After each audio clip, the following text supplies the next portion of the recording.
मकर संक्रांति पर करें यह उपाय। सूर्य देव और शनि देव की कृपा से मिलेगा सुख समृद्धि का आशीर्वाद। मकर संक्रांति हिंदू धर्म का प्रमुख त्यौहार माना जाता है। अंग्रेजी कैलेंडर के अनुसार यह साल का पहला पर्व होता है। भारत के अलग अलग राज्यों में मकर संक्रांति को अलग अलग नामों से जाना जाता है। इस त्यौहार को गुजरात में उत्तरायण, पूर्वी उत्तर प्रदेश में खिचड़ी और दक्षिण भारत में इस दिन को पोंगल के रूप में मनाया जाता है। ज्योतिष शास्त्र के अनुसार जब सूर्य धनु राशि को छोड़कर मकर राशि में आते हैं तब मकर संक्रांति मनाई जाती है। सूर्य का मकर राशि में प्रवेश करना मकर संक्रांति कहलाता है। ऐसे में चलिए जानते हैं इस साल मकर संक्रांति कब है, इसकी पूजा विधि, महत्व और उपाय के बारे में। मकर संक्रांति शुभ मुहूर्त। पंचांग के अनुसार 15 जनवरी को मकर संक्रांति का पर्व मनाया जाएगा। इस दिन सूर्य देव प्रातः 2:54 पर धनु राशि से निकलकर मकर राशि में प्रवेश करेंगे। शास्त्रों में मकर संक्रांति के दिन स्नान, ध्यान और दान का विशेष महत्व बताया गया है। पुराणों में मकर संक्रांति को देवताओं का दिन बताया गया है। मान्यता है कि इस दिन किया गया दान 100 गुना होकर वापस लौटता है। भीष्म पितामह ने चुना था देह त्याग के लिए मकर संक्रांति का दिन। मान्यता है कि इस अवसर पर दिया गया दान 100 गुना बढ़कर पुनः प्राप्त होता है। इस दिन शुद्ध घी एवं कंबल का दान मोक्ष की प्राप्ति करवाता है। महाभारत काल में भीष्म पितामह ने अपनी देह त्यागने के लिए मकर संक्रांति का ही चयन किया था। मकर संक्रांति के दिन ही गंगा जी भगीरथ के पीछे पीछे चलकर कपिल मुनि के आश्रम से होती हुई सागर में जाकर मिली थी। मकर संक्रांति पौराणिक कथा। श्रीमद् भगवत एवं देवी पुराण के मुताबिक शनि महाराज का अपने पिता से वैर भाव था, क्योंकि सूर्य देव ने उनकी माता छाया को अपनी दूसरी पत्नी संज्ञा के पुत्र यमराज से भेदभाव करते देख लिया था। इस बात से नाराज होकर सूर्य देव ने छाया और उनके पुत्र शनि को अपने से अलग कर दिया था।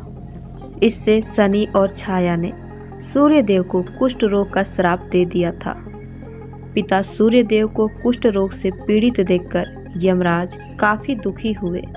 यमराज ने सूर्य देव को कुष्ठ रोग से मुक्त करवाने के लिए तपस्या की, लेकिन सूर्य ने क्रोधित होकर शनि महाराज के घर कुंभ, जिसे शनि की राशि कहा जाता है, उसे जला दिया। इससे शनि और उनकी माता छाया को कष्ट भोगना पड़ा था। यमराज ने अपनी सौतेली माता और भाई शनि को कष्ट में देखकर उनके कल्याण के लिए पिता सूर्य को काफी समझाया। तब जाकर सूर्य देव शनि के घर कुंभ में पहुँचे। कुंभ राशि में सब कुछ जला हुआ था। उस समय शनि देव के पास तिल के अलावा कुछ नहीं था, इसलिए उन्होंने काले तिल से सूर्य देव की पूजा की। शनि की पूजा से प्रसन्न होकर सूर्य देव ने शनि को आशीर्वाद दिया कि शनि का दूसरा घर मकर राशि मेरे आने पर धन धान्य से भर जाएगा। तिल के कारण ही शनि को उनका वैभव फिर से प्राप्त हुआ था, इसलिए शनि देव को तिल प्रिय है। इसी समय से मकर संक्रांति पर तिल से सूर्य एवं शनि की पूजा का नियम शुरू हुआ। मकर संक्रांति की पूजा विधि। नंबर 1, मकर संक्रांति के दिन सुबह जल्दी उठकर किसी नदी में जाकर स्नान करें। नंबर 2, फिर इसके बाद साफ वस्त्र पहनकर तांबे के लोटे में पानी भर ले और उसमें काला तिल, गुड़ का छोटा सा टुकड़ा और गंगा जल लेकर सूर्य देव के मंत्रों का जाप करते हुए अर्घ दे। नंबर 3, इस दिन सूर्य देव को अर्घ देने के साथ ही शनि देव को भी जल अर्पित करें। नंबर 4, इसके बाद गरीबों को तिल और खिचड़ी का दान करें। मकर संक्रांति के दिन करें ये उपाय। नंबर 1, ज्योतिष शास्त्र के अनुसार मकर संक्रांति के दिन पानी में काले तिल और गंगा जल मिलाकर स्नान करें। ऐसा करने से सूर्य और शनि दोनों की कृपा मिलती है, क्योंकि इस दिन सूर्य देव शनि की राशि मकर में प्रवेश करते हैं। नंबर 2, मकर संक्रांति के दिन सूर्य देव को अर्घ देना बेहद शुभ होता है। इस दिन तांबे के लोटे में जल लेकर उसमें काला तिल, गुड़, लाल चंदन, लाल पुष्प, अक्षत आदि डालें और फिर ओम सूर्याय नमः मंत्र का जाप करते हुए सूर्य को अर्घ दें। इससे कुंडली में मौजूद ग्रहों को मजबूती मिलती है। नंबर 3, मकर संक्रांति तिथि पर देवों के देव महादेव दोपहर 2:16 तक कैलाश पर विराजमान रहेंगे। इस दौरान भगवान शिव का अभिषेक कर सकते हैं। शास्त्रों में निहित है कि भगवान शिव के कैलाश पर रहने के दौरान अभिषेक करने से साधक को मृत्यु लोक में सभी प्रकार के सुखों की प्राप्ति होती है। साथ ही जीवन में व्याप्त सभी दुख और संकट दूर हो जाते हैं। वहीं गंगा जल में काले तिल मिलाकर भगवान शिव का अभिषेक करने से पितृदोष से मुक्ति मिलती है।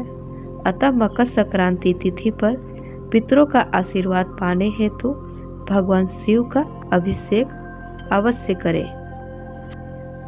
नंबर 4, मकर संक्रांति पर गुड़ और तिल से बने लड्डू का भोग लगाएं और इन्हें अपनों में बांटकर खाने से रिश्तों में मिठास बढ़ती है।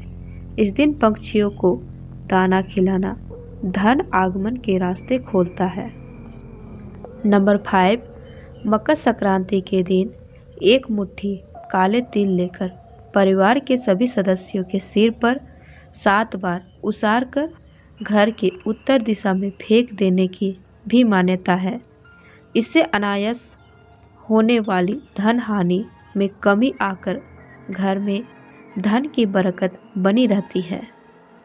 नंबर 6, इस दिन विशेष तौर पर गायों को हरा चारा खिलाया जाता है। कहते हैं इससे चंद्र और शुक्र दोष दूर होता है और धन संबंधी समस्या का समाधान होकर बरकत बनी रहती है। नंबर 7, उत्तर भारत में इस दिन खिचड़ी का भोग लगाया जाता है और गुड़, तिल, रेवड़ी, गज्जक का प्रसाद भी बांटा जाता है।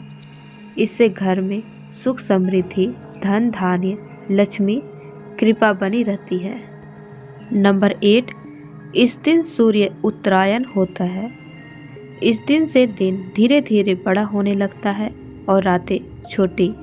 इस दिन सूर्य को अर्घ देने और उनकी पूजा करने का महत्व है। इससे सभी तरह के कष्ट दूर हो जाते हैं और धन समृद्धि बढ़ती है। नंबर 9, इस दिन सूर्य अपने पुत्र शनि देव से नाराजगी त्याग कर उनके घर गए थे। इसलिए इस दिन पवित्र नदी में स्नान करने से पुण्य 1000 गुना हो जाता है। शनि की उपासना करने से शनि दोष दूर होता है और धन संबंधी समस्या का समाधान होता है। नंबर 10, घी का दान करना शुभ होता है। इस दिन घी का दान करने से मान सम्मान, यश और भौतिक सुविधाओं की प्राप्ति होती है। आज की यह जानकारी आपको अच्छी लगी हो तो वीडियो को लाइक करें और चैनल को सब्सक्राइब करें। धन्यवाद।